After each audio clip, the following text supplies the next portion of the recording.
So, what's your education? Me, I was born here, brought up here, so all my schooling was here. I was in Aaron briefly. Worst experience of my life. I was in Aaron, RO? Aaron High School. Okay. Right, I was there from 6 to 8. Okay, Okay. miserable experience. And then and I moved to a school called JSS. So Aaron is all boys school, Right. and JSS is a co-ed.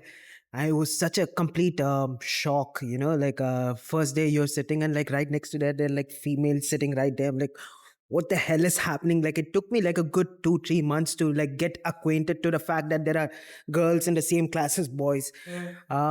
So schooling was all here, like till 12th grade, I did it in JSS. Then I moved to Murdoch over here. I did a bachelor's in finance and IT. So have no idea how to do media shit So, until so you did recently. your bachelor's in finance and IT, and which year is this? This I graduated in 2021. 2020. Yeah, so 2020 technically doesn't count because COVID year, everybody was cheating. But Cheating? yeah, What do you mean cheating? whether it be like, so all the exams were online, right? Right. And I think like a lot of schools didn't figure this out, but like Murdoch kind of figured that, hey, if you give kids exam at home, the likelihood is they're going to cheat. So what they did was they just made it an open book exam directly, because of which I don't particularly remember studying anything during 2020, which kind of bit me in the ass when I started doing CFA, because a lot of the topics covered in CFA are from first, third year, second year of finance degree. So it became a problem, but 2020 doesn't count. So I did finance and this thing, graduated in 2021. And 2023, I started pursuing CFA. I finished level one. Level two, I failed twice, which is not ideal, but the pass rate is like 20%, 30% every testing. And this is 20%, 30% uh, per session, which is like every 6 months per session globally. So globally, 20 or 30% pass. So sometimes I feel bad that I failed, but sometimes I feel like, you know what, I'm the remaining 80%. Sometimes that 80% doesn't feel so bad. So I'm going to give level three, level two again, and assuming I pass level three, and then I don't know what to do. Right. Okay. Oh, so does that mean you're yet to finish your education, or you have already? This okay, so bachelor's is complete. The CFA is sort of like it's a master's equivalent. Oh, right, Right, right, so right. you have two paths. You either go and do a master's degree somewhere, Okay. or you pursue like a master's equivalent like CFA Right. or some sort of certification. The thing is that masters are is like a 2 year 3 year commitment where you have a set course and set things. This thing, you do have the advantage of being able to fast track it in 1.5 year, assuming you put roughly 300 hours of study per exam, and there are three exams, which is one of the hardest exams. And a lot of people say it's hard because of the content. The real in reality, what makes it hard is not the content. What makes it hard is how invisible the process is, right? Like every exam that you write, you would know, hey, if I score 80%, I'll pass. If I score 50%, I'll pass. There is a passing mark. In this exam, the passing grade is not mentioned. The passing grade is decided once everybody writes the exam, and they don't even tell you how well did you do in which topic. There are 10 topics that we have to give exam, or complex finance topics, and they just give you like a graph that you can barely understand.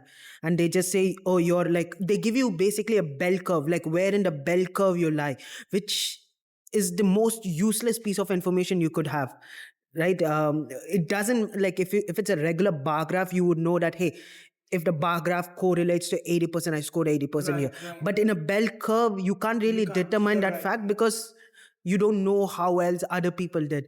So that is what makes it hard, right? So even when I gave my second attempt, I had everybody was, like, there a couple of people failed along with me, not couple of people, a lot of people failed with me. All of them had sort of like a system, right? Everybody has a system to study. They were all studying and things. I have a problem where I tend to overanalyze information.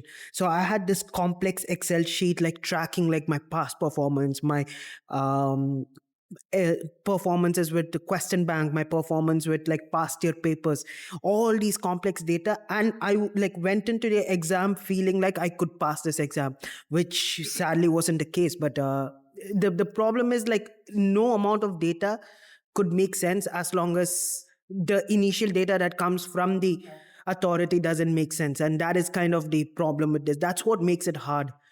Right, right, right. So 2021, you complete your bachelor's. So, like, were there students who came, expats who came from outside the UAE and joined your? No, so this is like a certification program. So it's a global certification program. They have thousands and thousands of students every country, except for Russia, because obviously, but every country writing this exam at the same time. You're talking about CFA. I'm talking about the bachelor's, Oh, the IT bachelor's, yeah, science. yeah. Yeah. Okay, so So the institute that you join.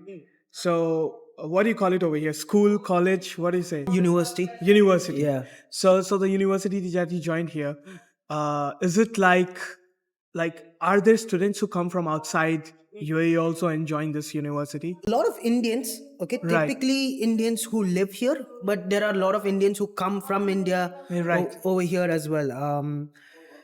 There is a lot of people from Kazakhstan, Right. Turkmenistan, like those old Soviet countries. Right. Some from Russia as well. Very few from Ukraine. Now it's a little bit much, but very few back when I was studying.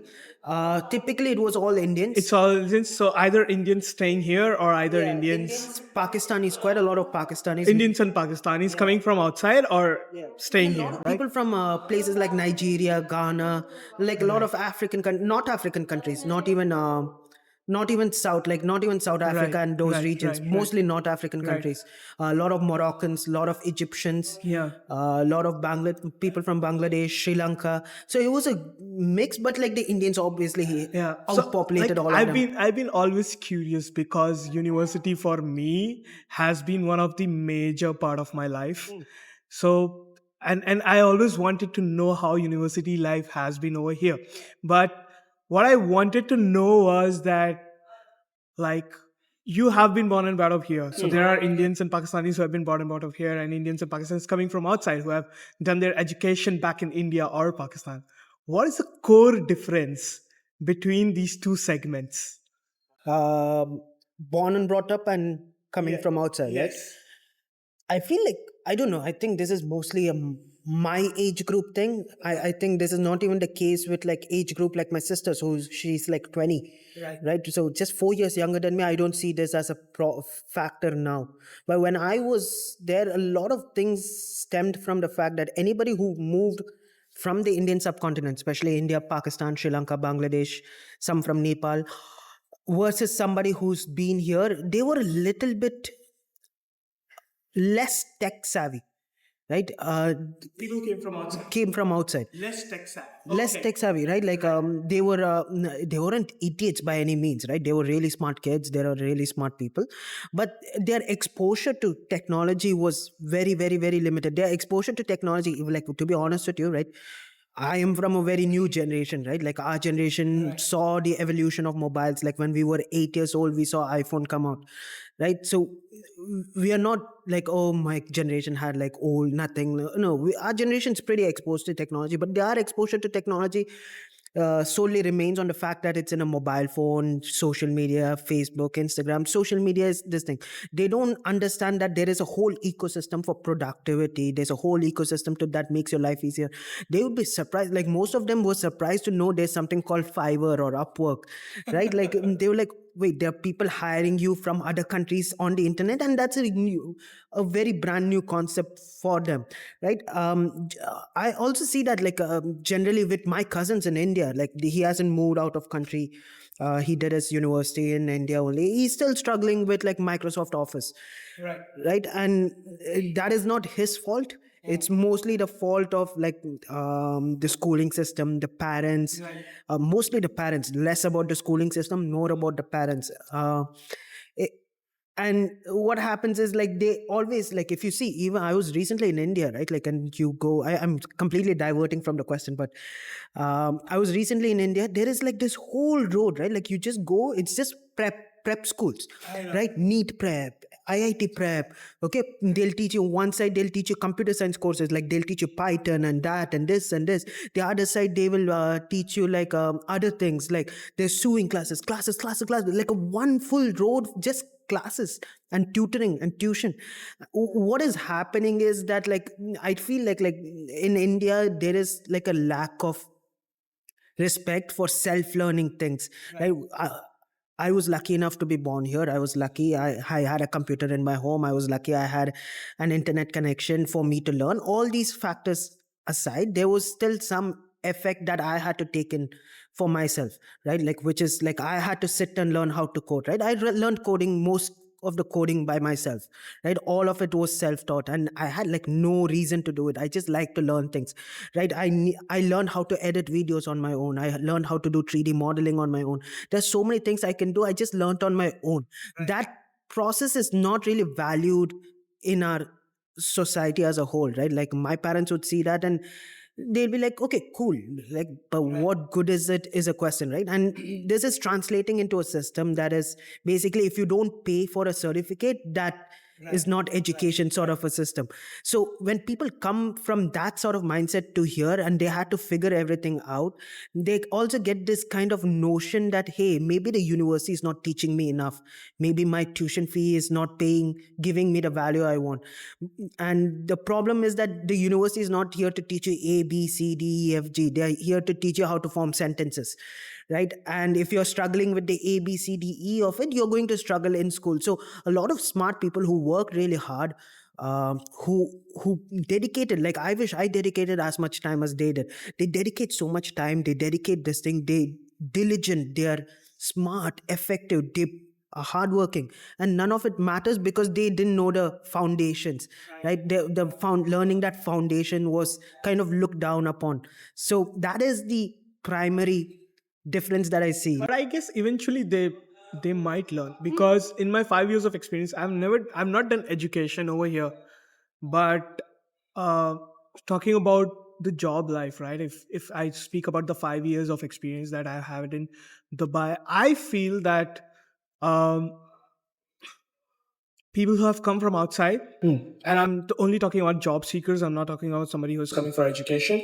So people who have come from outside, either UAE, from India or Pakistan, they have more hunger than people who have been born and brought up here and doing the same kind of job. It makes sense, right? Like Hunger for getting that job, right? getting, not even getting the job, hunger for, I would say,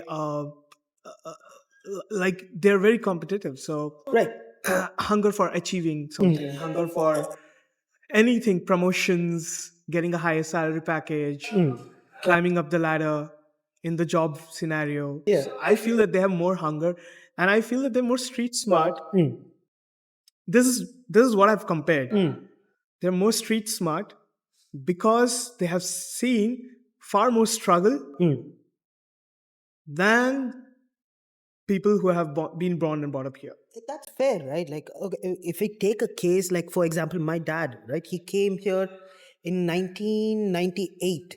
Okay, my grandfather was here since 1972 in Dubai, right? My mom's dad and my dad have been here for a very long time.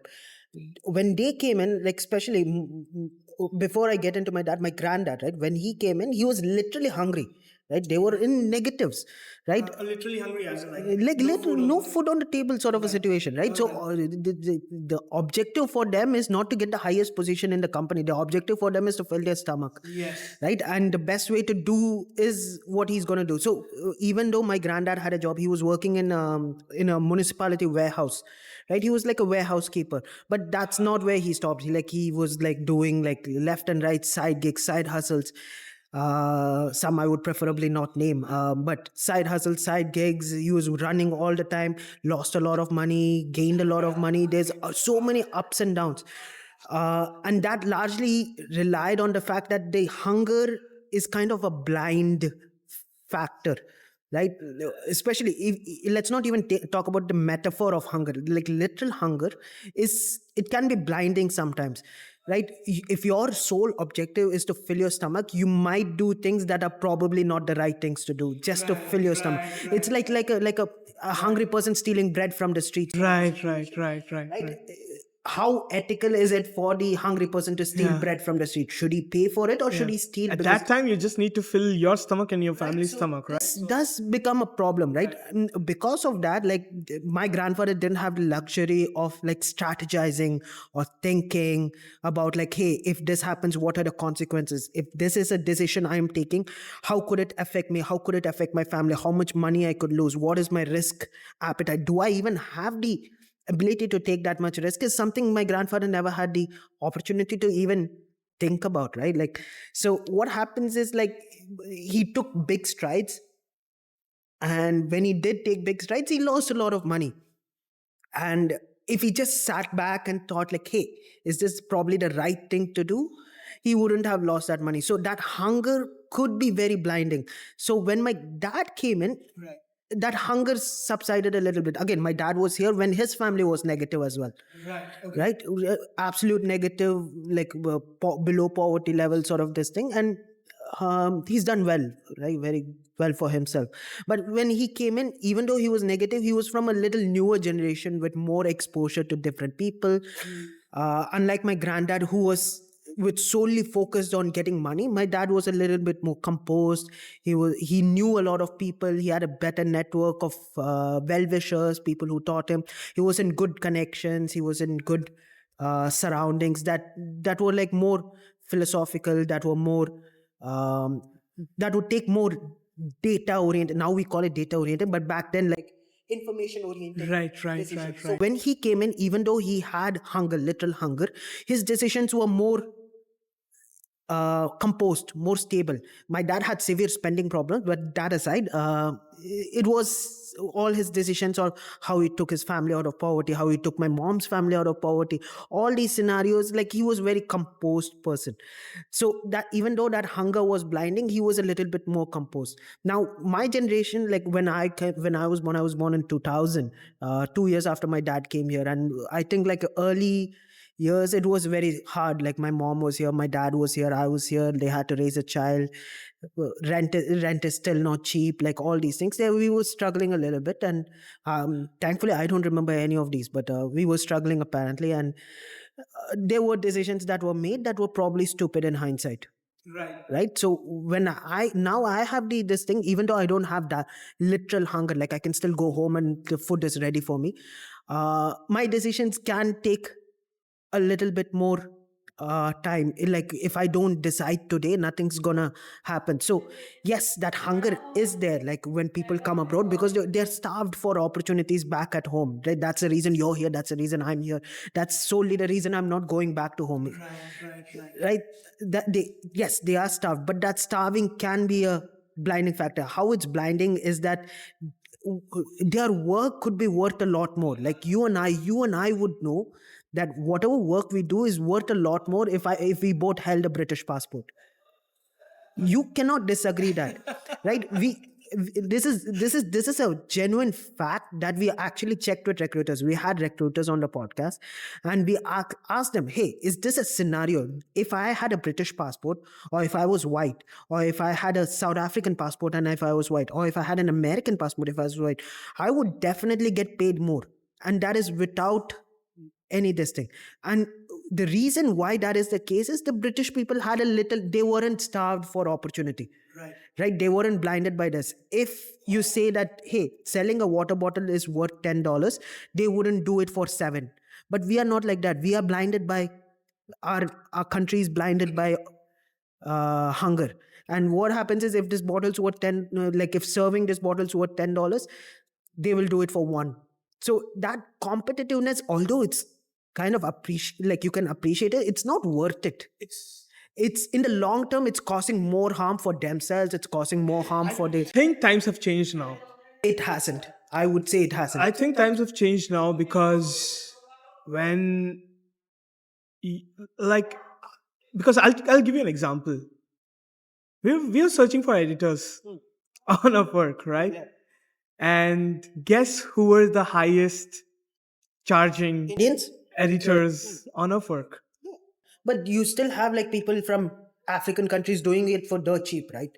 Right? It's just Yeah. Yeah, now it has shifted to yeah, that side it's of the just like world. yeah. Yeah, it's shifted to that side of the world, I would say that. But when we are just talking about India and Pakistan, the scenarios over there are changing. It is changing, right? Like, but the thing is, like, we are not in India or Pakistan, we are in Dubai, right? And Dubai, for good or bad, it's a melting pot of different this thing. So when people from Africa do come here, it does generally like bring your prices down, like your labor prices. Like, if I am a business, like, just thinking from I'm not saying this is like, oh, the businesses are like this, no, no. From a business point of view, if I was an entrepreneur running a business, if I was a startup owner running a business, I would, my primary target is, how the hell do I make money, right? Like, my sole purpose is to turn a profit, right? And the biggest cost factor, like with your podcast, you're hiring somebody to edit. The biggest cost factor for any business is labor and working and resources, human resources.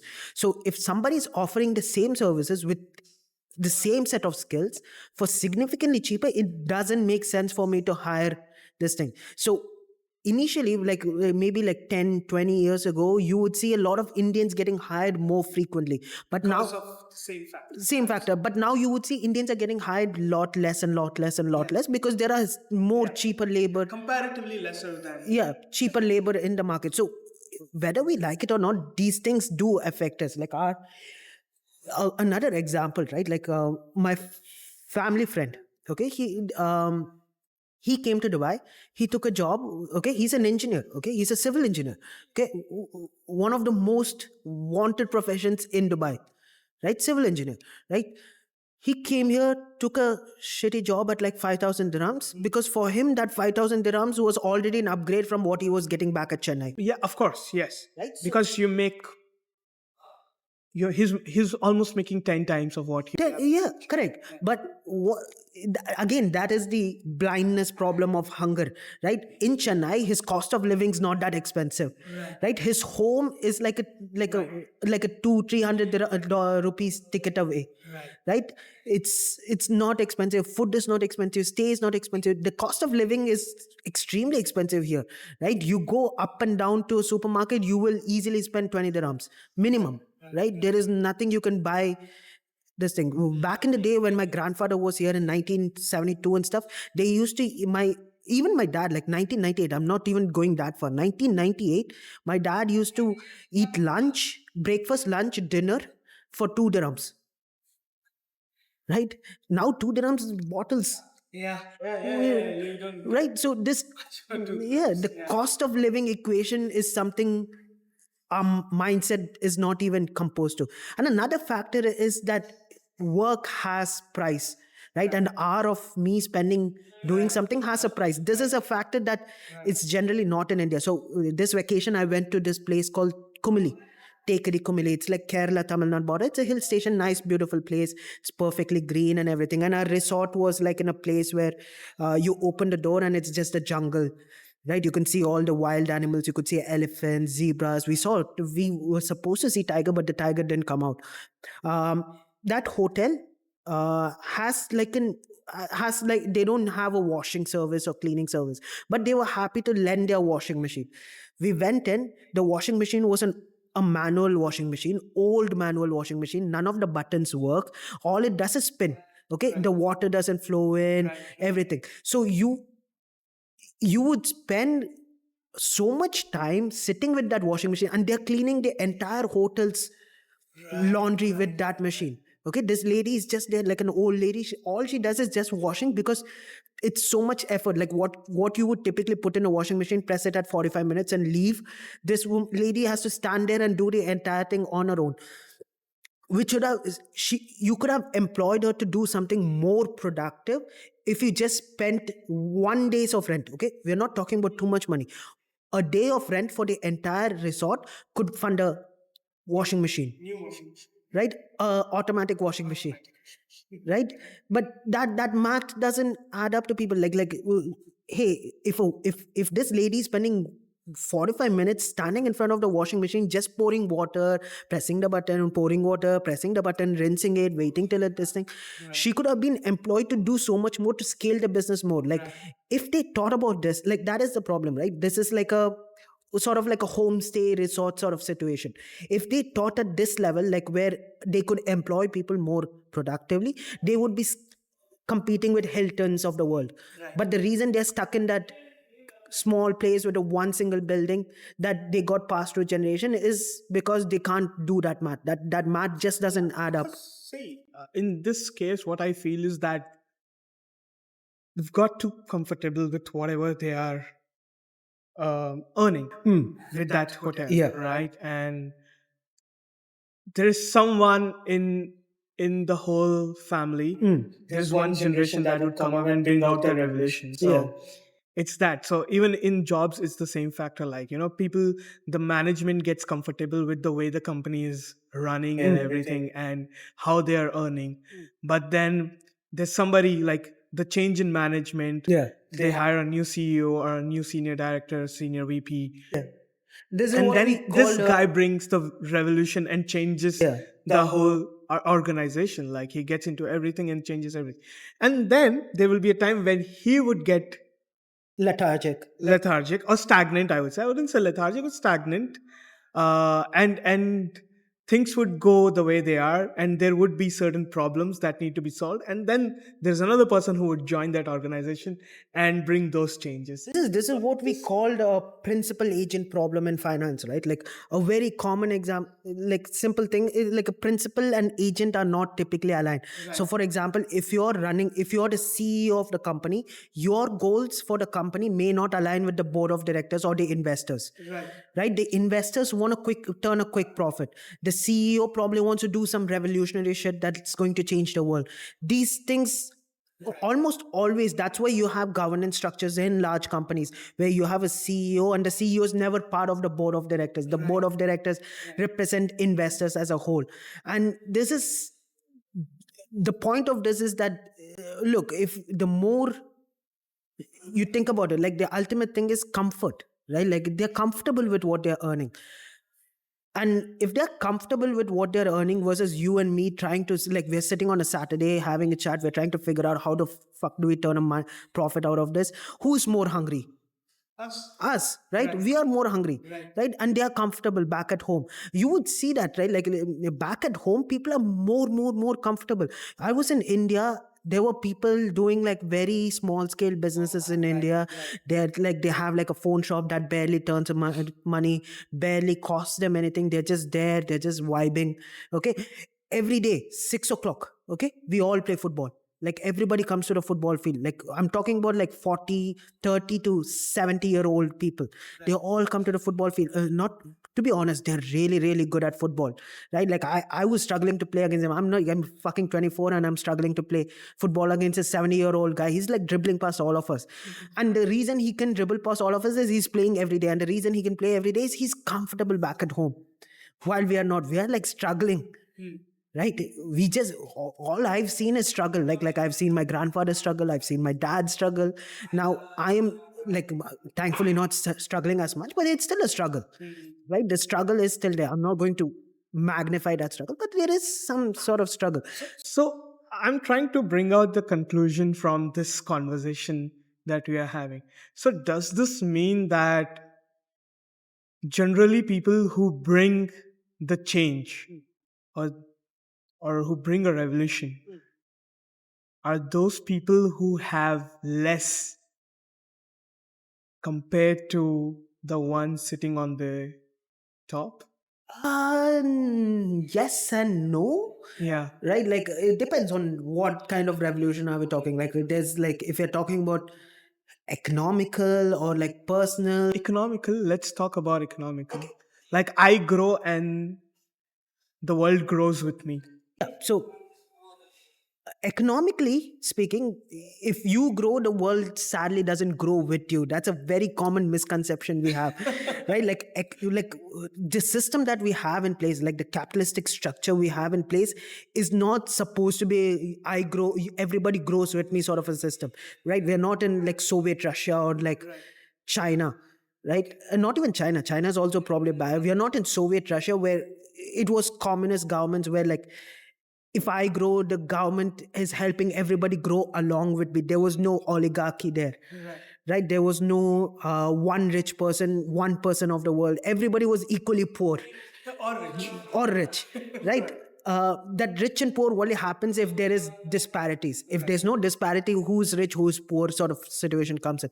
So the question is, if everybody's equal in Russia, why did Soviet Union break?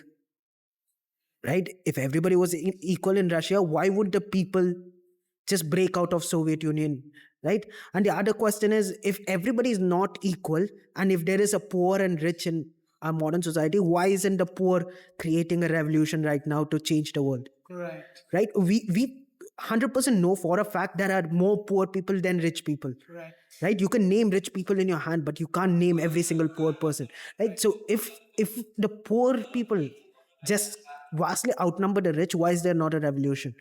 Right? So to put classifications like where revolution comes from is a kind of like an absurd scenario. It's like trying to say like who's taller sort of a competition.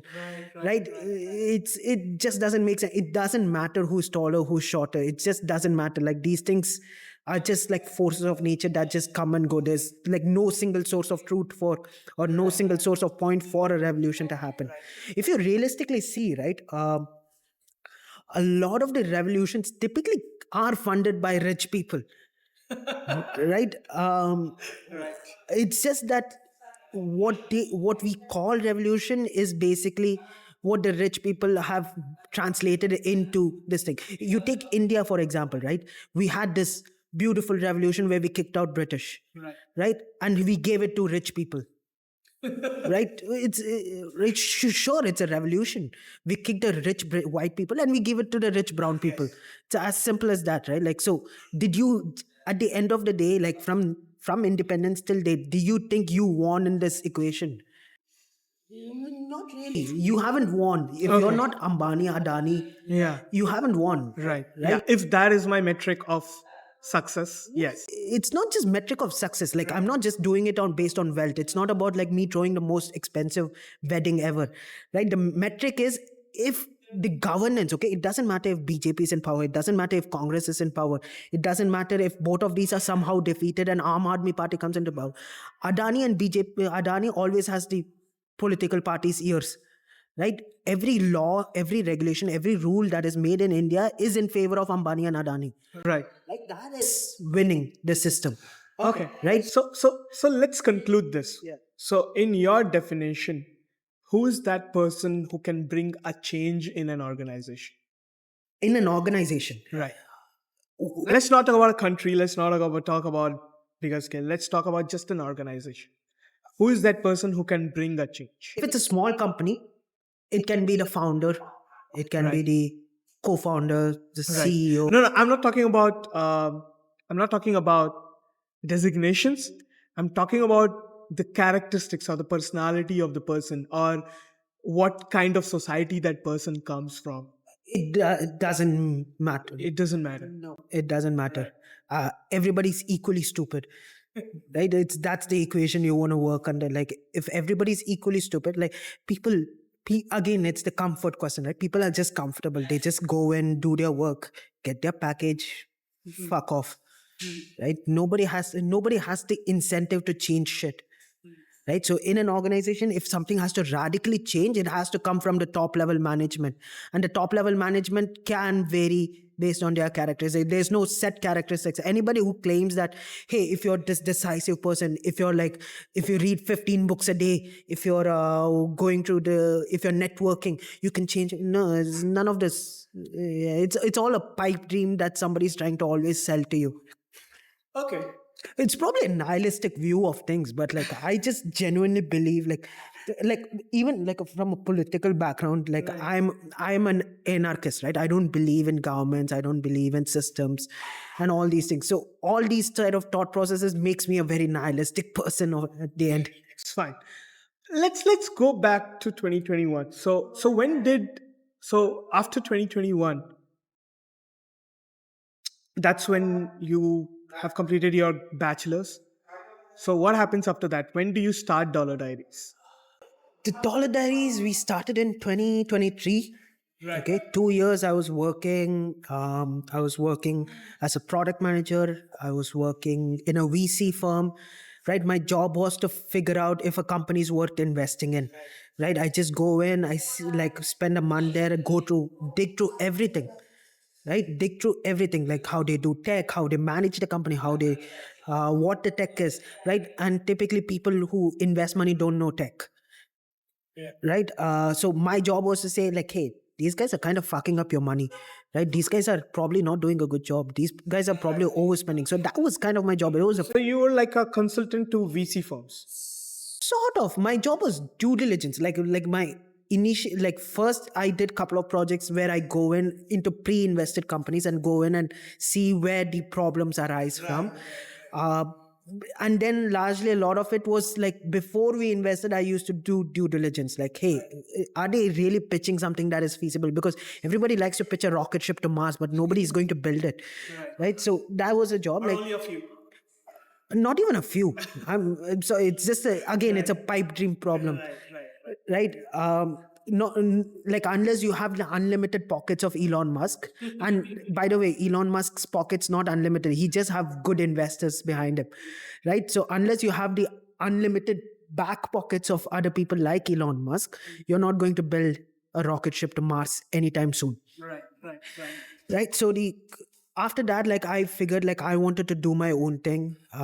Tried a couple of things, failed, like during the entire process, failed. So when is this whole thing happening? Which year is this? So 2020, 2019, me and my couple of my friends, we came up with That's during your when you're pursuing your pursuing my bachelor's. 20 Okay, so it's like a long story. Like, since I was in university, I always wanted to be a part of a startup, start a company on my own. So 2018 was my start into that whole foray of things. 2018, I went into all these entrepreneurship programs and all these things. All these programs are, you remember when we were speaking about that podcast group, I called it a circle jerk. Right? It's all circle jerks. Like, everybody's like, oh, you're doing well. Yeah. Define circle jerk. Like, it's a very interesting term. Like, I didn't know about this term actually. Circle jerk is basically comes from the fact that there are people in a round. Right. Okay, what it technically means, everybody's in a round and jerking off together. Right, but how we do it is basically everybody's there in a circle and they're just congratulating you. You're doing a good job. You're doing a good job. Right. Nobody offers constructive criticism. Nobody offers a second thought. Everybody creates that echo chamber where information just bounces back and everybody gets that affirmation. Everybody gets that confirmation bias. Right. So all of these entrepreneurship things were like that. Everybody comes in, they talk to you, they like, hey, have you tried this? Have you tried this? Right. But at the end of Who is this everybody? Like, are there some people from CEO of some startups or typically CEOs of startups. My first Right. first event that I went to, it was in NYU. Right. NYU Abu Dhabi. Right. And it was a nice program. Like, we went on like weekends. It was like a 2-3 month program. We went on the weekends. They gave us accommodation Right. in their dorms. They gave us like free food, free transport, all of this part of the program. And if we win the competition, we get like 10,000 dirhams. Right. And this is all happening in 2018. 18. Right? So this was my first entry. Like, the person who was talking to us about entrepreneurship, teaching us things, was a guy who was in Lehman Brothers when 2008 crisis happened. He was one of the sole problems why the 2008 crisis happened, and he's here in Dubai, Abu Dhabi, teaching us how to be an entrepreneur. Okay, so there's already a problem there. Okay, Right. so this guy started a suit company. He sold that suit company, and then he was like doing this, and now he's in London doing multiple other business. What they call a serial entrepreneur. He start a company, 3 years, sell, start a company, 3 years, sell, and they keep on doing it. So all these people were teaching, and it started becoming a circle jerk. Anyways, right? Like 2018, we were trying to do something. I was like helping out a couple of guys, and like one guy had like an idea of like what today Lime bikes over here are. Right? Sorry? Lime bikes. You've seen the Lime bikes, the scooters. Right. The electric scooters. Yeah, the electric scooters. But he was a little too early and he was a little too underfunded for that project. Right. And then there was this guy who was doing like sort of like a organic fertilizer sort of a machine sort of thing. None of them worked. These guys went on to start. One guy went on to start his own software company. He's really doing good right now. He's raised a lot of money, doing really good. The other guy started and went and started working for UDrive. All right. Okay, Okay. so that happened 2019. I remember this guy from Lehman Brothers had a suit company, and this guy's suit company is basically bespoke suits. They take measurements Right. Right. and do all these things, and it's a D2C method, like direct to client sort of a Right. situation. So we kind of stole that idea, and we started doing it for abayas, or Okay. right? And that abaya market, I'm telling you, man, it's an insane market. And the problem was, like, when we started this thing, A, we were naive and stupid young kids. B, we had no money. C, we were probably dreaming too much. 2019, we started like figuring out how this thing works. We probably over engineer a couple of things, right? We probably didn't need to solve certain problems, but we went on to try and solve that problem. And 2019, it was late 2019, I would say around July 2019. So mid 2019, we were coming up with the idea. There was luckily a competition that was there. So 2019, um, October, we won that competition. And part of that competition is that we get to go to Sydney, we get to go to Perth and Sydney Right. for free. Okay. Okay, accommodation taken care of, visa taken care of, Yeah. and a flight taken care of. Okay, for free. So we were all like hyped. Okay, Right. and if we win in Perth, we get more money as well. So you get fundings for your. Yeah, so that was the idea, right? So November, we went to Perth. We won the competition over there as well, like first prize over there. We were having so much fun. The money came in, and immediately after the money came in, January 2020, we had to go to Sydney, and this was a program at Commonwealth Bank in Sydney. So we went to Sydney, and we were like, hey, we have some money, why don't we spend it and have some fun? So we spent all the seed money on having fun. And what happened? No way. Okay. Again, we were young, stupid, naive kids, and it was all with our closest friends, right? Like 5 closest friends. Like I was dating one of them, so that was a whole other thing. Like, so all of these, all we wanted to do was have fun. We spent all that money there. And then mid Jan, we came back. Like, we spent 15 days in Sydney, like just going around having fun. Mid Jan, we came. How much money did you spend? I have no clue. I have literally no clue, man. I lost track of it. And it was also, How much did you get? we won 10,000 Australian dollars, Okay. right? So that's roughly 20,000 dirhams, Okay. right? Cool. We spent it all. Again, it's split into 20,000 is fine. 20,000 split into 5. That time, okay, 20,000 is fine to spend. 20,000 split into 5, by the way. All right. Okay. Not 1% Right, takes 20,000. right, So right, it's, right. it's not a lot of money, but like it's still For significant. kids at that. Yeah, it's significant amount of money, right? We spend that money like 5 days, like mid Jan, we came 15 days. We spent in Jan 15. We came Jan mid. We came in exactly. We came in 1.5 month late. 1 month later was the COVID lockdown.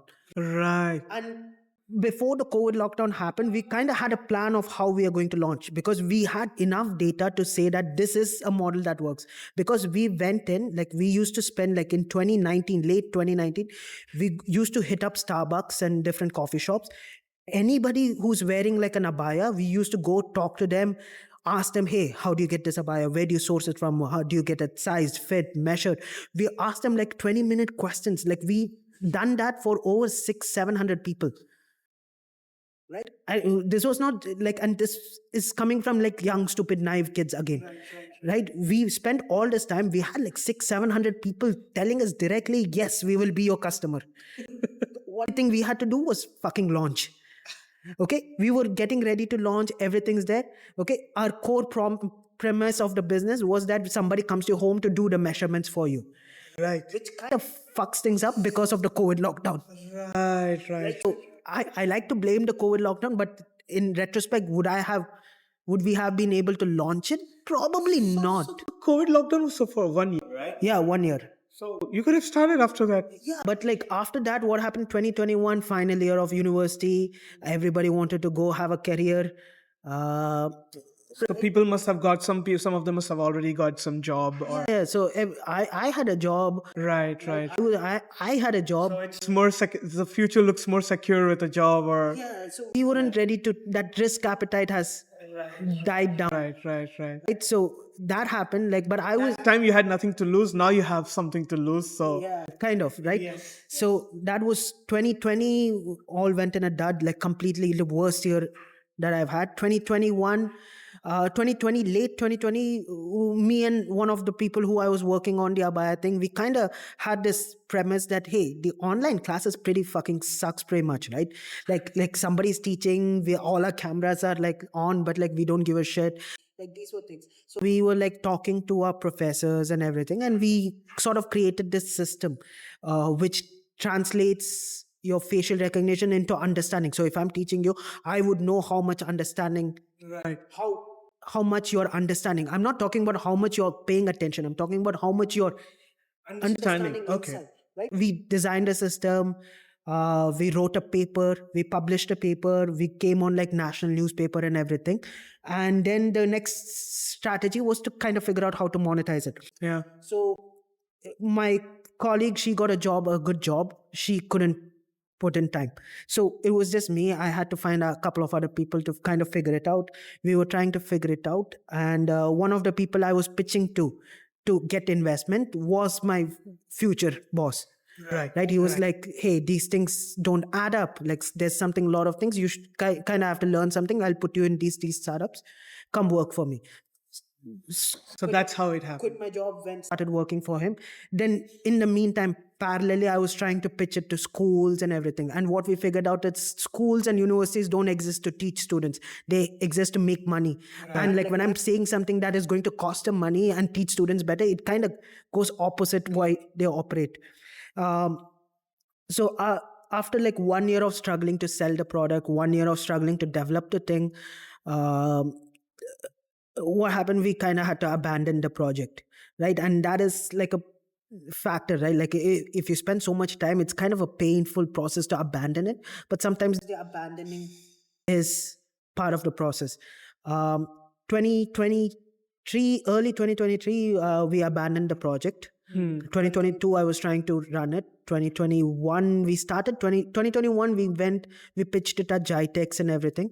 2022 we were struggling. 2022 also we pitched at Jitex. We had a booth in Jitex. We had a booth given by the government. This thing, we won a government grant and everything for the project, but again it was getting really hectic because nobody wants to buy the product. So 2023, early 2023 we abandoned the project. And April or May 2023 we started talking about what is today the podcast and other things that are along with it. Right. So okay. So this is how you come to. We started as we had no. So what do you mean we? Because you have a large group. We do have a large team. You have a very large team. As it stands, we are, if I'm not wrong, the number of people, like some are like, everybody has different commitment levels. But as a team, we are 8 members now. Wow, that's compared to mine. Yeah, that's double, more than double, Right? more than double of what we are. That's crazy. So And how did all of them come together?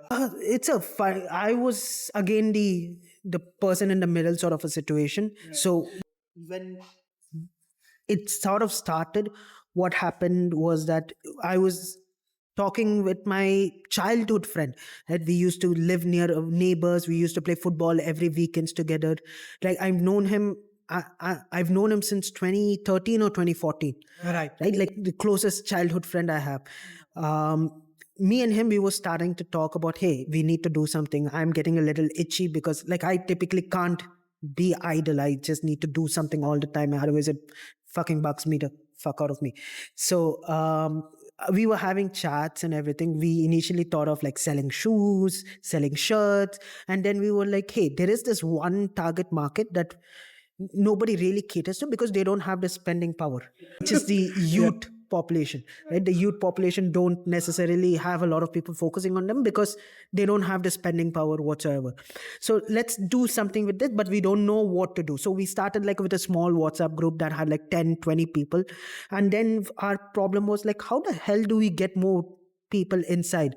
So we started talking to a company who was offering financial services. So we, hey, post your content here for free Where? in our WhatsApp group. And how many people are there? Just 20 people. Just 20 people. Yeah. Okay. And post your content here for free. We are not going to charge you anything today or ever. Just post your content. Use this as this thing.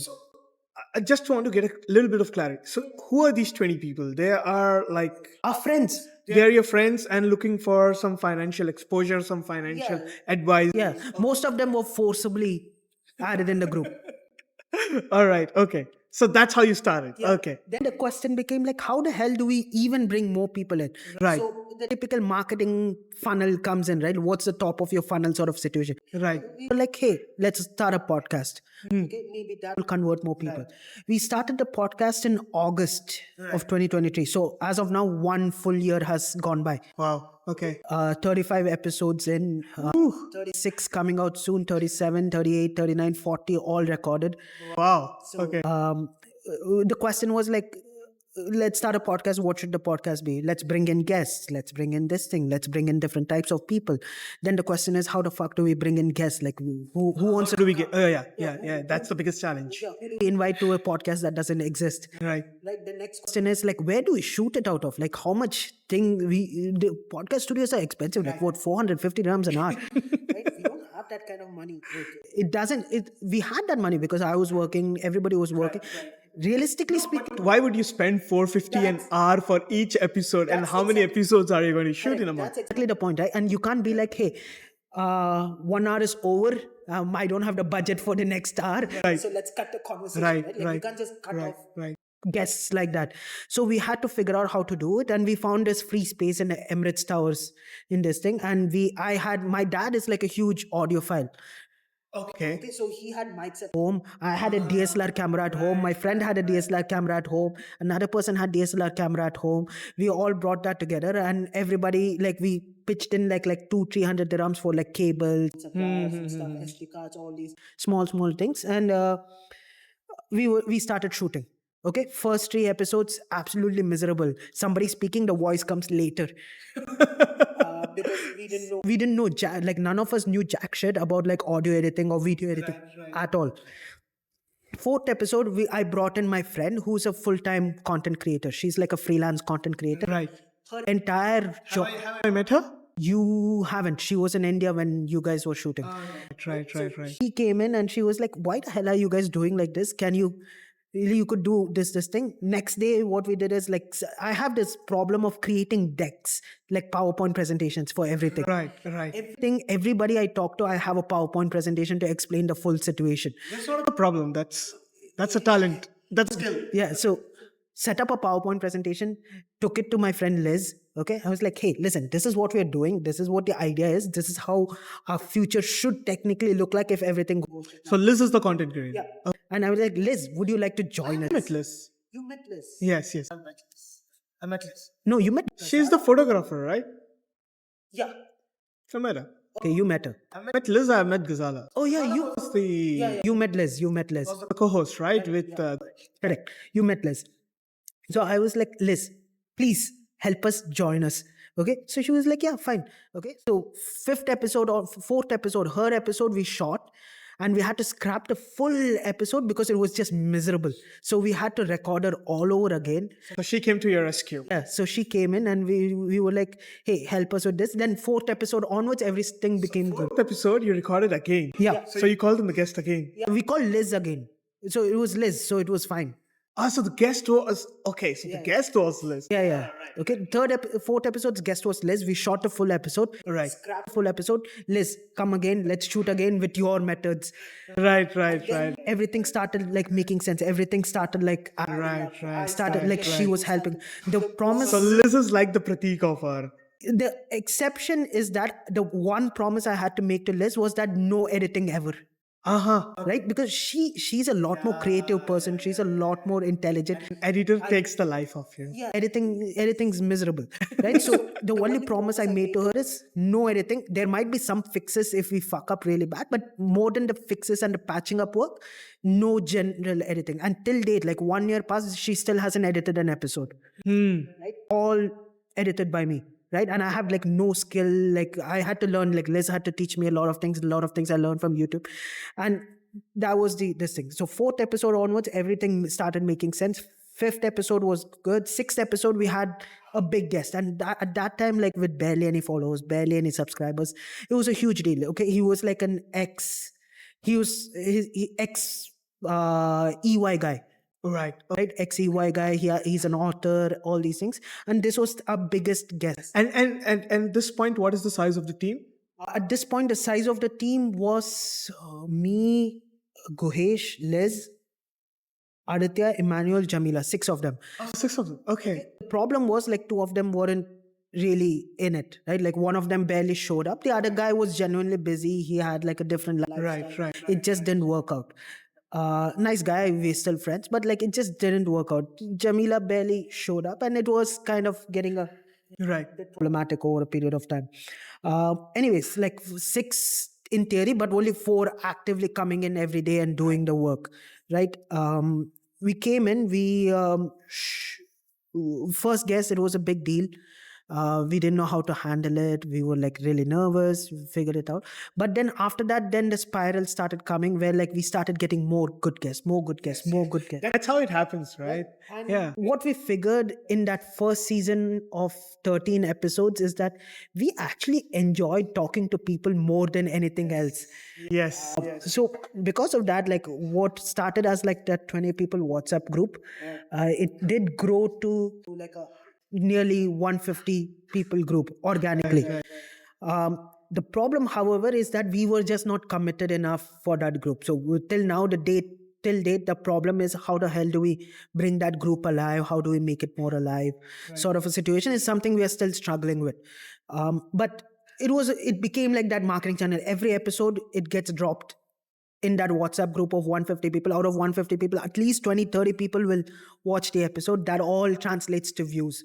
And most of them subscribed, all these things. So we kind of built that marketing channel before we built the product. And what we thought was going to be a marketing channel became our product at the end of the day. So we figured we enjoyed this a lot more than anything.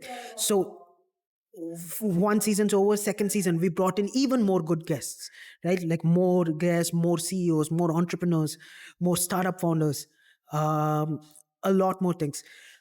Season 3, we are almost done shooting. Like September mid, we are done shooting season 3. Season 1 and season 2, some episodes, if you have noticed, like your episode, for example, we split it into 2. Right? Yes. So we got less guests but did more episodes. Right. Season 3 onwards, one guest, one episode.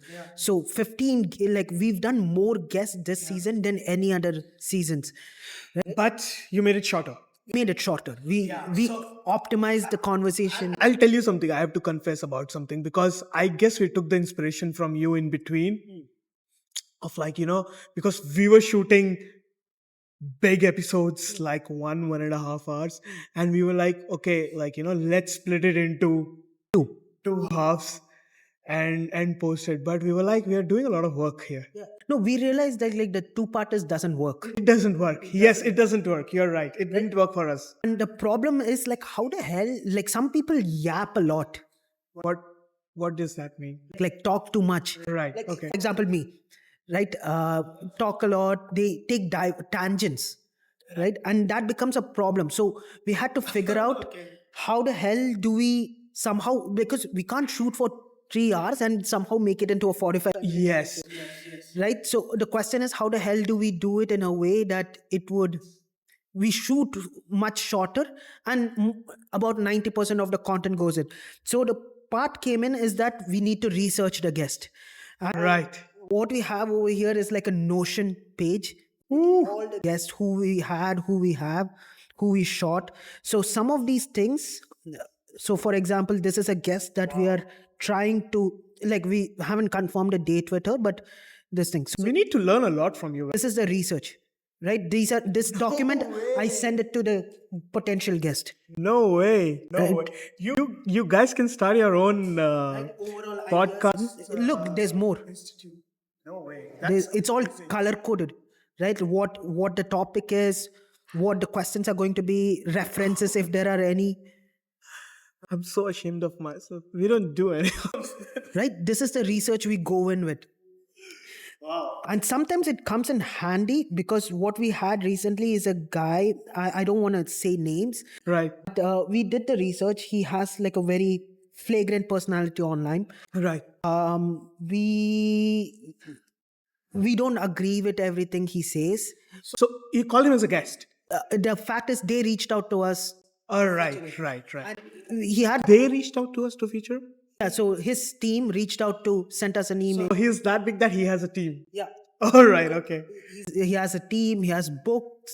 He was All right. he was a CMO of a big company.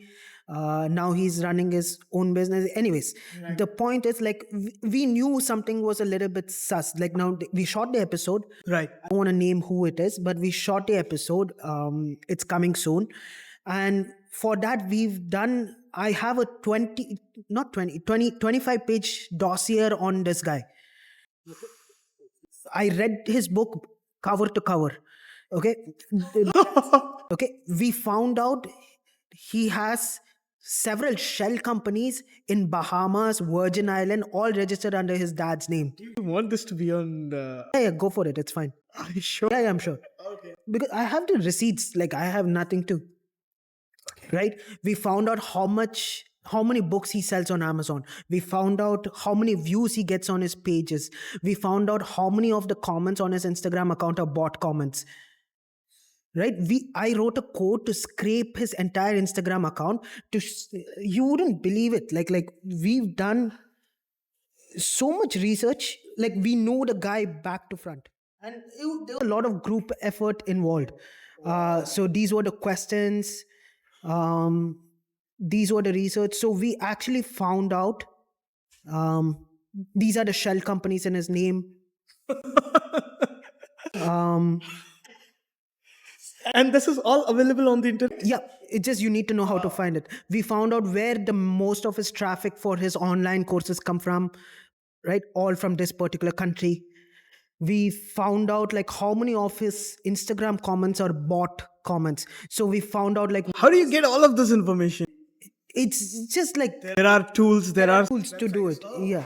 Right. So we found out like all his comments lie between this very specific narrow range. And out of the specific narrow range, it lies between a very narrow range of 30 comments. We should show this on the podcast, like a small presentation. Share the screenshots. Small snippet. This is amazing. Okay. Right. So Yeah. this That's too much of research. yeah, That's too much of research. because the problem what we found is he's been on a lot of podcasts and everybody throws him like lowball questions. Hey, what about this? What about that? We didn't want to throw lowball questions, and we made that mistake. And you went. We made that mistake in season 1. We made that mistake in season 2. We were giving lowball questions to people who don't deserve lowball questions. Right. Right? So we started taking more risk. We directly asked him, like, he on tape he admitted to having shell companies. And he's fine to have it on the podcast. Off the record, he's admitted that his book is not selling too much. Okay, our strategy was like, hey, if you find all this information on somebody, the typical strategy is you confront him with it, right? Our strategy was that, like, and my idea was confrontation, but Right. his idea, you would have met Anas, right? When you guys came in for the podcast, the guest we were shooting before. Yes, we had just a introduction. Yeah, so Anas was hosting with me. Right. And I wanted Oh, somebody who's a okay. little bit So he's joined your team now. yeah. Oh, nice. Anas was hosting it with me, and Anas's strategy was like, you just nudge him, give him like small questions, and let him talk himself into it. And that's what we did. We just nudged him, gave him the small nudges, and he just spoke. And I would say, like, I don't want to hype this out. There are certain statements that he's made it would not fly if he was in a different country. Ooh. With this particular scenario, there is a reason why he approached us. Right. All that we've done is kind of organic. Right. Like, we've tested with ads and things, but we haven't bought comments and all these things. Right? This person's entire personality is purchased. Right? Right. There is Okay. it would make sense, like, from his perspective, and he's a marketing dude. He knows marketing, right? Like, his legitimate experience is marketing, right? So From his brain, I would think that he would come on to more organic things, get his face up, and get that organic this thing to complement with his inorganic Right, right, presence. right. Right. So in that case, yes, there is something wrong. But in a lot of cases, like we asked you to be on the podcast. I asked you, can I come on your this thing? Right, right. It doesn't mean you're doing better than me, or it doesn't mean I'm doing worse than you. It doesn't. Sometimes it's just we just like to be have fun. Right, right, right. It depends on a scenario to scenario basis. Some scenario, yes, you're right. In some scenario, this thing. And if people are reaching out, that is a good place to do the research, right? Right. And be certain that this is a legitimate Person. person. A legitimate business or whatever they are doing. It is legitimate, right? Like, because Dubai is a beautiful place, but Dubai also is a good place for scammers, grifters, frauds, all these sort of people, like crypto guys, like all these, everybody's. Have you seen Karak with Marine? I have. Yeah. So, first of all, some of the statements that you're making are at that level for Dubai, and as in at that level, as in like the controversial part that you're talking about. So I'm going to put it on my reels. Fair. I'm going to put it on my reels. Yeah. No worries. But yeah, if you don't want, we'll. No, it's fine. Go for it. But what do you think about such podcasts? Look, I met this guy the other day. Nice guy. He's running his own podcast. Like, his mission and why he's doing it is very similar to why we would do it. Like, at least why I do it. I just love having to talk. Right, right, right, right. Right? And he loves talking to amazing people. We're not doing it for like that immediate financial gain and this thing. There's some people in the podcast group who are doing it for the immediate financial gain, and you could see it. Like, Right. there was this one dude who sent his entire deck to us, and you could see the pricing per Adding to your comment. pricing to that per episode cutting, right? So these two people are fine. Like, we are both transparent about what our objective is. My objective is to speak to people, his objective is to make money. That's fine. Where the problem comes is in the middle, trying to sell you a pipe dream. Hey, you can be a podcaster and make 9 figures. Right. Okay? These are the problems, and there are a lot of people like that here, right? These are the problematic. If somebody is doing with the sole focus of getting money, that's fine. He's visible, he's transparent, he's open about it, right? This is his business model, and that's well and good.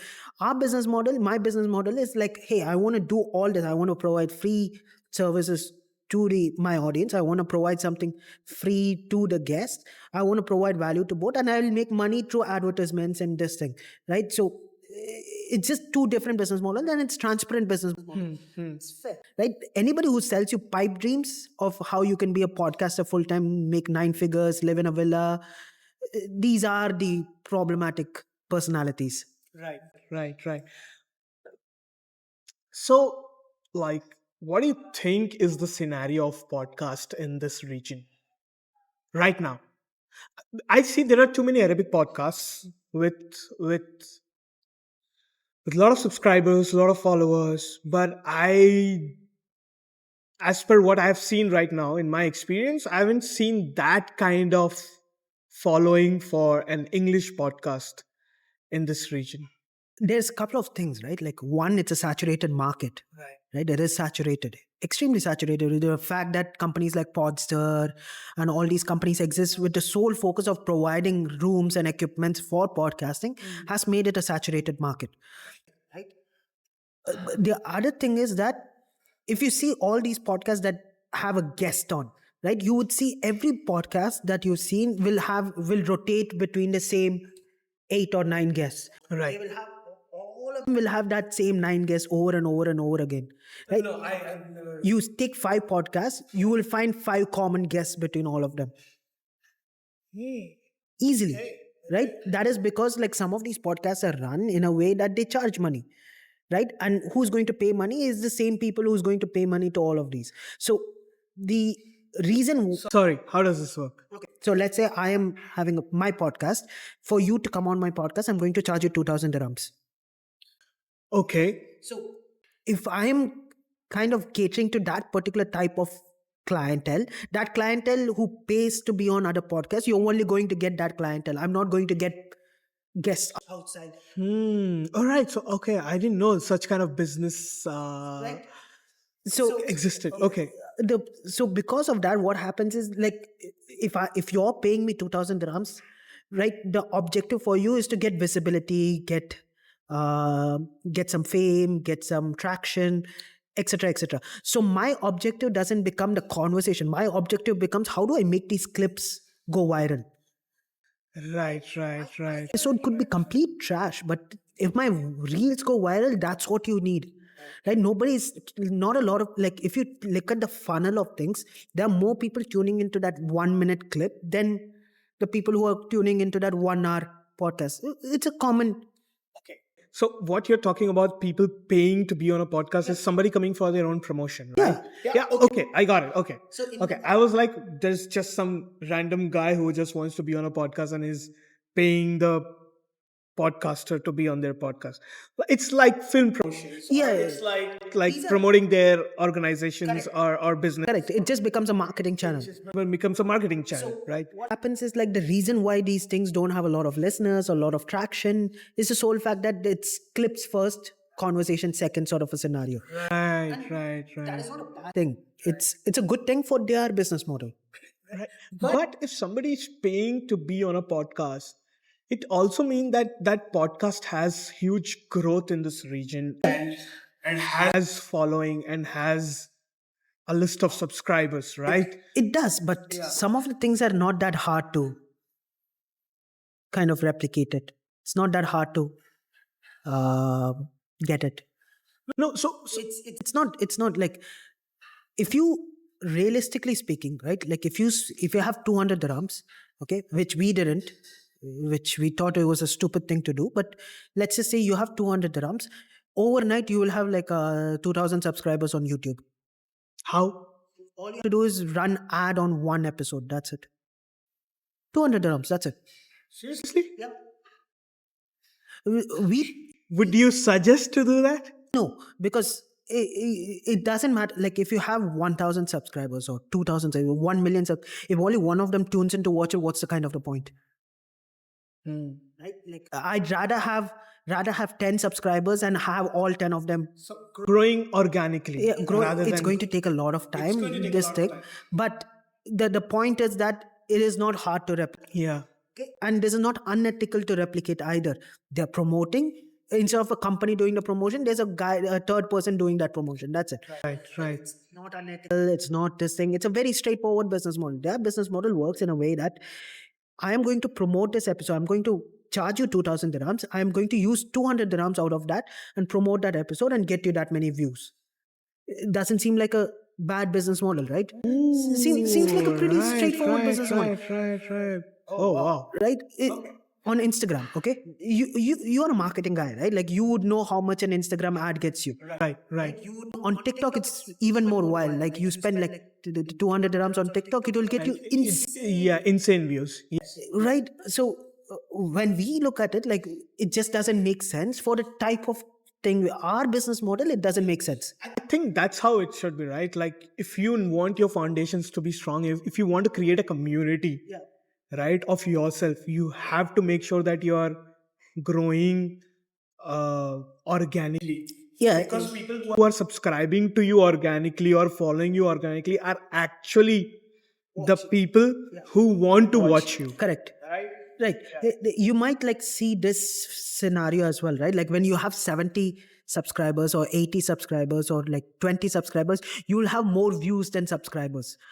Yes. When you reach a certain threshold, like, we found that threshold to be roughly 300, right?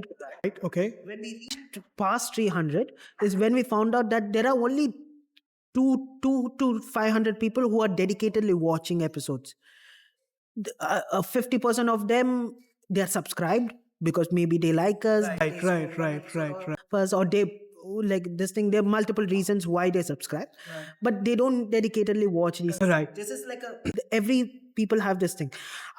So these are things, like, it depends on podcast to podcast, depends on different content, different context. So these things are not hard to replicate, and because there a lot of people run these type of businesses, right? These are not. We look at what we are doing as a media operation. Right? From our perspective, it's a media operation. We look at it as we are creating media. we're creating content. They are looking at it as this is as a business. Business, right? This the media production is also business, but Even that's what I was saying. Eventually, this part of media is going to become a business model for you. it is a business model for us. It is, but the business of it doesn't come from the fact that I'm going to take 2,000 from somebody and post it 200 dirham. Right, right, right, right. Relies on the fact that people are tuning in, people are looking at my ad, and people are converting, dropping their name, and Right, those guys right, have to right. sell whatever they have to sell in order for me to get money. I would rather say like genuine followers and fake followers. Yeah. That genuinity is more important for our business model, right? Which is not the case for a business model that works this thing. So the reason why you would see that with a lot of English podcasts is it's just a lot of people doing the pay first kind of Short term. short-term business model, which is not the scenario you see with Arabic podcasters. The Arabic podcasters are typically more interested, right? They are more like they are run like a media production. So in their scenario, also they have a lot of money to do like some of the things to go viral. There are a common problem I have with one of my friends, like the people who I work with, like Aditya, is that he is the type of person who thinks about money first, creativity second. Right. And Liz is the opposite person. Liz thinks about both. Creativity first. Creativity kind of takes priority, right? So it's interesting to see that dynamic between two people, right? He will fuck over everything just to get that quick buck, right?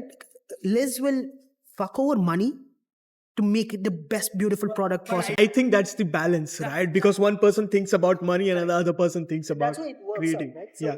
Where I'm getting to is that like what Aditya does is he says like, hey, you do these hacks, you post on these particular timelines, you post on these days, you will get more views. The problem with that perception is like, if this day and if this time, let's say for 12 o'clock on a Saturday works, why isn't everybody fucking posting on 12 o'clock at Saturday? Right, right, right. Why is everybody who's posting on 12 o'clock Saturday not going viral? Right?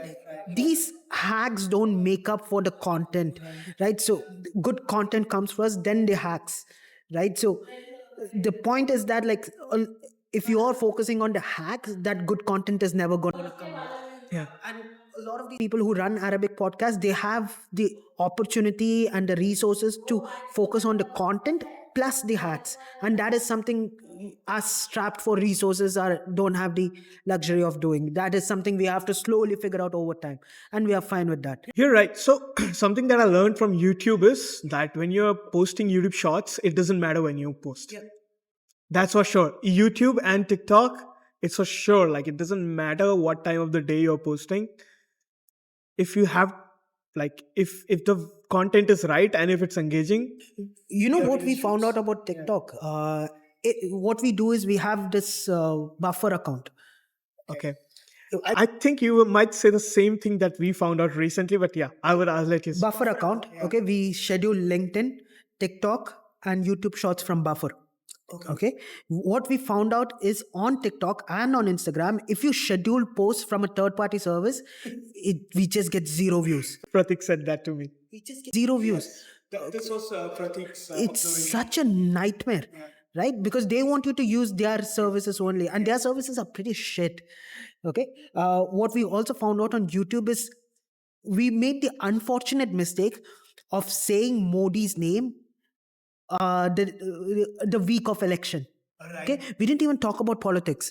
Okay, the guest, we had the founder of Love in Dubai. Okay, we had him, and he was saying, hey, I was reading about Indian politics, about Modi's government, and that's all he said. That's all he said. Our episode got kind of shadow banned because of that one word, and YouTube gives you that notification. YouTube tells that, hey, this video is being the visibility is being reduced for this particular reason. If you go into your dashboard, it will tell you why they're doing it. shadow banned. Basically, they're like reducing visibility of that episode. So even if your SEO is perfect, the keywords are perfect, so many shares, it's still. I thought it was going to happen like it was going to be opposite. Like you must have got like views like No, it gets because they don't like YouTube doesn't want to get into like polarizing content, right? So because of that, the visibility was being drastically reduced. So what we had to do is we had to go into YouTube's own editor, cut that particular portion out, and then post it again because we don't want that to happen, right? So these are kind of stupid, annoying things, and this also like dictates the conversation about why English podcasts are not doing well. There is a limit to what you can say here, right? There's a limit to what you can say here. There's a limit on what you can say on Instagram, YouTube, TikTok. There's so many limitations, right? So for somebody who wants to run a business whose entire premise revolves around going viral, they probably want to stick within the limits.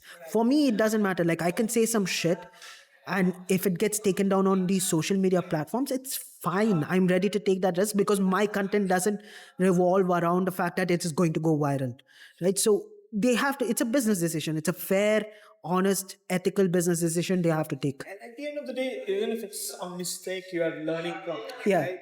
You're learning from it and then moving on. You're just implementing. Yeah. All right. So, what is the best learning you got from your podcast till now? Best learning? Yeah. Best learning is probably team management. Right? Again, huge team. I'm happy. We don't see it as work. We don't see it as business. We see it as an opportunity for the group of friends to hang out together. Right? It's a nice opportunity for us to hang out together, talk to people, talk to interesting people, talk to people who a good example is next week we are hosting the CFO of Accenture Middle East. Right? You send the CFO of Accenture Middle East, hey, can I have a cup of coffee with you? He'll just ignore you. Yeah, for sure. But there's some aspect of this that people want to come and talk to us with. In November, we have the CFO of Deutsche Bank, Mina and Russia, right? I ask him for a cup of coffee, he's going to ignore me. Right? So we found out this beautiful thing where we all get to hang out as friends and talk to people who we probably never have the opportunity to talk to. Right. And this thing, right? Now, if it's a group of friends, there's going to be a lot of friction because we have to, some things have to work, right? Operationally, episode has to go out, reels have to go out, somebody has to edit it, somebody has to create the graphics, somebody has to do this. And a lot of times, a lot of things, I tend to do it, right? Because I like to do it. B, I don't like other people doing it. 3, I have this myopic vision of what perfection is. And that is a problem. So over a course of period, I started like when back in the day 2018 when I was talking to you about the abaya thing, right? I had fights with my team because I had over what angle a line is on a presentation. Wow. Right? I wanted it at 45 degrees. This guy was at like 35 degree. Right? To a normal person it doesn't matter. For me, who's obsessed with like perfection, that was a problem for me. And we had fight over it, we had falling outs over it, and these were like close friends, right? We were not like just co-workers, we were close friends, and it sucked to have that thing. So the learning is that, hey, some people are not going to be perfect, and that's fine. Right? That perfection, a lot of people say perfection's enemy of good, perfection's enemy of harmony, right? Perfection's enemy of peace. Like sometimes some things are not going to be perfect, and that's okay. It's fine. Right? Yeah, and that was the biggest learning curve I had, like starting from perfection to, you know what, some things you have to let it go. Yeah, sometimes I'm too tired to be bothered. Yeah, I think that might be coming with the age as well. Yeah, it's probably the age, the experience. I've seen like startups like directly losing money because they're stupid.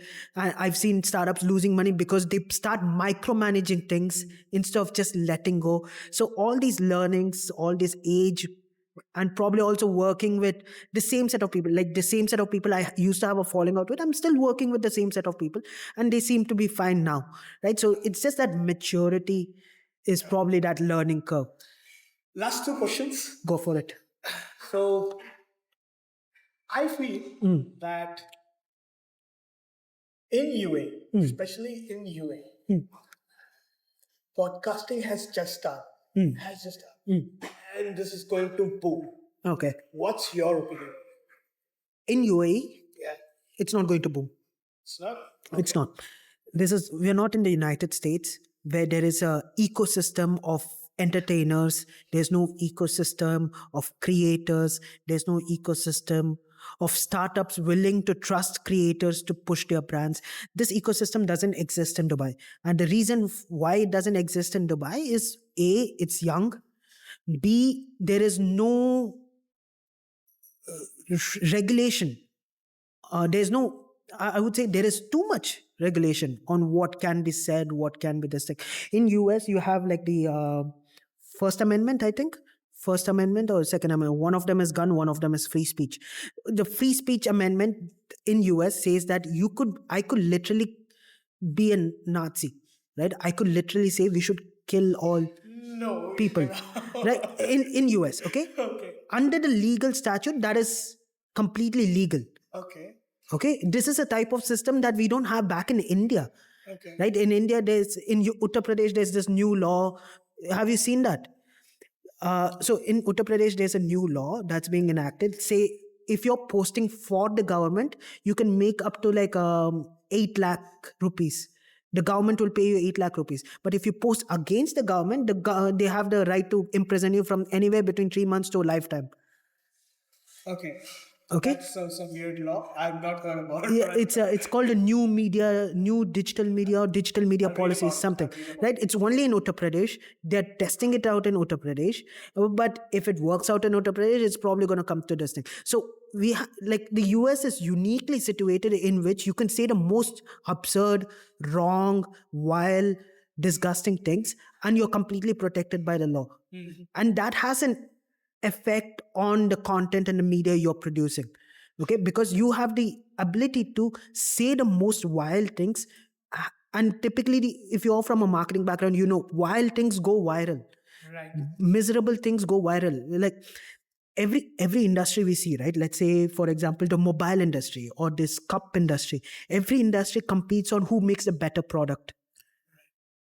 Content and media is the only industry in which everybody competes on who can make the worst product that can go viral. Right. So what everybody's competing on making the most polarizing content, and that is why there is a boom, right? Every fifth podcast there is just giving you bad information. Okay, every fifth podcast in America is talking about how Americans are better than everybody else, which, to be fair, is the complete opposite. But the reason why it's going is because they have that freedom to be absolutely miserable people, Right. which we don't have the freedom of, right? You could argue that it's good, bad, that's a whole other argument. Okay, to be honest, unless you have that freedom to be a miserable and disgusting person, it won't take off, because you are limited by what content you can create, Right. Right. right? Which is okay. Again, the point is that yes, some things are good, some things are bad. You have to take a balanced approach to it. This is not perfectly 100% good, that is not perfectly 100% bad. But the idea is that the boom won't come unless you're able to experiment with polarizing content, because the system is built in that way, right? Instagram promotes things that somebody else shares, that somebody else comments on, that somebody else likes. Right. It doesn't promote good content, right? Like the algorithm can't predict what is good, what is bad. It can only predict by metrics, buttons being pressed, right? Like I worked in software. I cannot, it's absurd for me to create a system to determine if this content is good or bad. But it's much easier for me to create a system based on how many likes, comments, and shares there are, and particular keywords. And if the keywords match the description, right? It's just basic faults of the system. So until that happens, that boom will never happen. The other thing is also people over here are for short term. Everybody is short term here. Everybody's here this year. They might stay for 5, 6, 7 years. They might just fly off. Right. Right? Nobody's here permanently. Right. Right? Even the maximum visa, like the golden visa, is just 10 years. It's not permanent. Right. So that is a reason why these English podcasts are run by expats, it's never going to boom. The Arabic podcasts, on the other hand, they will boom because they are here for a long term. Right. Right. Right. Produce good content for a very long term, and they're willing, they have the resources, they have talent to do it for a long term. Right? So that boom's never going to happen. Wow. Okay, I never thought about it like this. That's actually a very good point of view to think about. Yeah. All right. So my next question is usually something which Zian asks. but I'm going to ask this question in his absence. What do you define, or how do you define success? Happiness, Okay, right? If you ask this question to my granddad, he would say food on the table. If you ask my dad, he would say money. right, But I'm privileged enough to not have those two problems. I've lived relative luxury, to be honest, right? Like I've had a home, home had an AC, home had a TV, home had an internet connection, home had a computer, comfortable life. very comfortable life, right? Like, so my priority has changed, right? When my parents are looking at how do I create more wealth for my children, my priority is how the fuck do I be happy, Right, because that wealth creation problem's taken care of, right? Whether you like it or not, the inheritance is there, right? Like the whole other conversation about like what I look at inheritance and everything, but realistically speaking, there is that safety net is there. Like I can go home and there's a lunch ready for me at home, right? On a Saturday where my full family's at home, lunch is ready at home.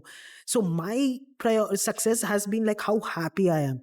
And when I was like 2018, 2019, when I was a uni student, everything, my success was defined by can I make money? In right. 2029, 2019, 2020, 2021, can I run a company? In 2024, my this thing is can I be happy? Right, and that is a big factor. Like I was in India, right? Like I see all the people, like they're either running behind getting more property, they're running behind getting more money, they're running behind getting more marks, getting running behind being the class topper, being the school topper, being the state topper, or okay, or there are, on the flip side, there are people who are running behind trying to fill their stomach. But you would see that nobody has the luxury, like the people who are trying to fill their stomach, they don't have the luxury to think about happiness in the first place, so you discount them. Okay, but the people who are running behind property and money and gold and this and that and this thing, they're just genuinely very unhappy people. They are looking at very short time things. Like I have a family friend who have so much ego because they are wearing like a 10,000 rupees watch. Okay, 10,000 rupees watch is not a bad amount of watch for in India, right. but it doesn't matter, right? Like what the fuck are you going to do with that 10,000 dirhams watch? Rupees. Yeah, 10,000 rupees watch. It doesn't fucking matter. Like it's just a pursuit to nothingness. It's a pursuit to just hopeless thing. And they have the luxury. The sad thing is they have the luxury to think about being happy, but they don't, right? So how I define success is if I'm happy, and right now I'm happy, right? Everything's not perfect. There are things that could improve. There are things I could personally improve. My fitness is something I could drastically improve.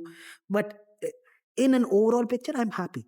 Okay. And I want to keep happy, remain happy. That's how I define success. So success is happiness. Happiness, yeah.